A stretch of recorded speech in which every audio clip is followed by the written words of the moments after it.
Salut les guerreros, c'est Chinois. Aujourd'hui, vidéo où je vais parler des hypercutes. Je vais t'expliquer 4 façons de envoyer de gros, lourds hypercutes. D'ailleurs, reste vraiment jusqu'à la fin, tu auras un petit cadeau par la suite. La chose très importante à te dire aussi avant de commencer, c'est que il faut vraiment que tu puisses vraiment comprendre que pour faire un bon hypercute, il faut vraiment que tu mettes dans ta tête que tout se passe au niveau de tes appuis. Et pour faire un bon hypercute du bras arrière, il faudra utiliser la pression, plutôt la poussée de ton appui arrière. Et pour faire un bon hypercute du bras avant, il faudra utiliser la poussée de l'appui avant. Mais on en reparlera un peu plus dans la suite de la vidéo. La première chose qu'on va voir, c'est les coups au corps. C'est-à-dire tous les coups où tu peux toucher l'abdomen, le plexus et le foie. Chose importante, lorsque tu envoies un coup au corps, le plus gros défaut que tu peux avoir, c'est le fait de larguer ton poing comme ça, c'est-à-dire de bas en haut vers ta cible.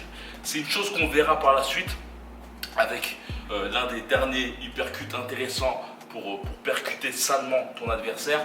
Mais il est important de te dire que lorsque tu veux faire un hypercute, c'est ton corps qui doit s'abaisser et non ton poing. Une chose très importante qu'on a tendance à faire, c'est ce genre de choses. Beaucoup de personnes, même moi, je peux le faire inconsciemment, c'est de faire ce genre de choses.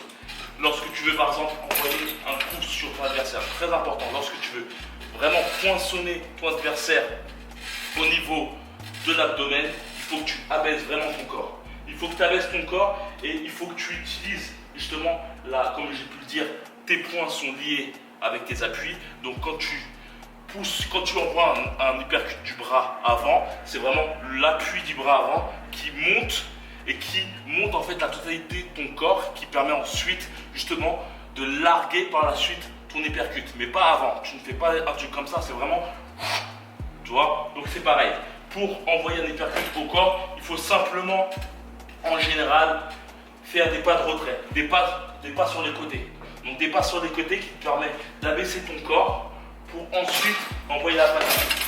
La puissance de frappe est principalement envoyée par l'appui qui pousse ton corps et ensuite, lorsque tu touches ta cible, c'est à ce moment-là que tu mets une deuxième pression grâce à ton bras. Donc première pression avec ton corps, deuxième pression avec ton bras. Donc principalement lorsque tu veux toucher au niveau du corps, utilise principalement les pas de retrait sur les côtés. Donc hop, boum, hop, boum, hop, boum. Chose importante pour les pas sur les côtés, lorsque tu fais un pas sur les côtés, il faut immédiatement frapper ton adversaire. Plus tu attends et plus tu perds en puissance. Le punch, c'est ça en fait.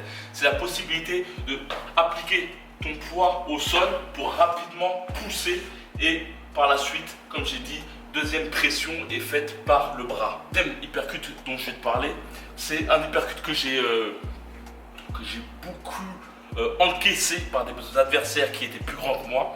Et c'est des coups intéressants justement si tu combats contre des adversaires qui sont plus petits que toi ou plus offensifs, très offensifs. En fait, le but de cet hypercute, c'est surtout, comme d'hab, c'est de partir sur les côtés. Cette fois-ci, le but, c'est pas forcément t'abaisser, mais c'est vraiment rester grand. En général, il y a beaucoup de boxeurs de grande taille qui effectuent ce genre de mouvement justement en baissant leurs bras. Le plus bon exemple, c'est Prince Nassim Hamed. Et toujours le même principe, c'est vraiment ton appui qui exerce toute la pression. Le reste par la suite, c'est simplement ton bras qui envoie le coup. Donc toujours comme d'habitude, première pression, c'est l'appui, hop. Deuxième pression, c'est ton coup. Donc ce genre de coup, il y a un coup de Andy Lee lors d'un combat, je ne me rappelle plus contre qui il faisait face, mais c'était ou un hypercute ou un crochet, et il avait mis KO par la suite son adversaire qui était très très offensif. Et le principe, c'est simplement pas de retrait, boum, pas de retrait, boum. Un truc intéressant à travailler, c'est vraiment ce genre de mouvement. Ce genre de mouvement te permet vraiment de comprendre la chose. Hop, boum, hop, hop. Et ça te permet vraiment par la suite, justement, voilà, dès que ton adversaire fait face à toi, hop, pas de retrait et hypercute qui peut peut salement le contrer. Il y a un hypercut très intéressant qui est le bolo punch, qui est justement très handicapant. Si tu as l'habitude de faire que ce genre de hypercut, tu risques justement de te faire contrer salement, parce que le but du bolo punch justement, c'est justement de faire tout le contraire de ce que je te dis auparavant. C'est d'aller du haut vers le bas et vers ton adversaire.